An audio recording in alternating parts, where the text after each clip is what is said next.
श्रीरामपूर तालुक्यातील निपाणी वडगाव ग्रामपंचायतचे उपसरपंच सौ सारिका जाधव यांच्यावर आणण्यात आलेल्या बेकायदेशीर अविश्वास ठरावाच्या विरोधात माननीय जिल्हाधिकारी अहिलानगर यांच्याकडे प्रसिद्ध वकील श्री अरुण जंजिरे यांच्याद्वारे अपील दाखल।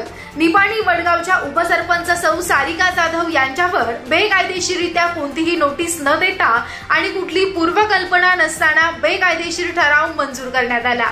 विशेष बाब म्हणजे श्रीरामपूरचे तहसीलदार मिलिंद कुमार वाघ निर्णय अधिकारी म्हणून स्वतः उपस्थित होते, परंतु त्यांनी देखील सर्व सदस्यांना अविश्वास ठरावाच्या नोटीस मिळाल्यात की नाही याची कुठलीही खात्री न करता थेट मतदान घेऊन अविश्वास ठराव मंजूर करण्यात आला।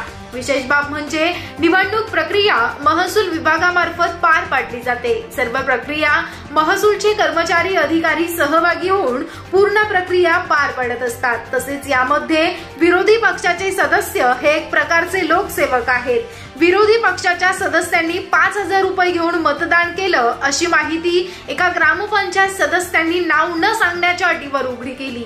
त्यामुळे अविश्वास ठरावाच्या बाजूने मतदान करणाऱ्या सदस्यांची लाचलुचपत प्रतिबंधक विभाग नाशिक व आयकर विभाग भारत सरकार यांच्यामार्फत त्यांच्या सर्व चल अचल संपत्तीची चौकशी मागणी करणार आहेत, असे उपसरपंच सौ सारिका जाधव यांनी स्पष्ट केलं। तसेच नोटीसवर बनावट सही करणाऱ्या कर्मचारी अधिकारी यांच्यावर फौजदारी गुन्हे दाखल करण्याबाबत विभागीय चौकशी होण्याबाबत मागणी करण्यात आली आहे।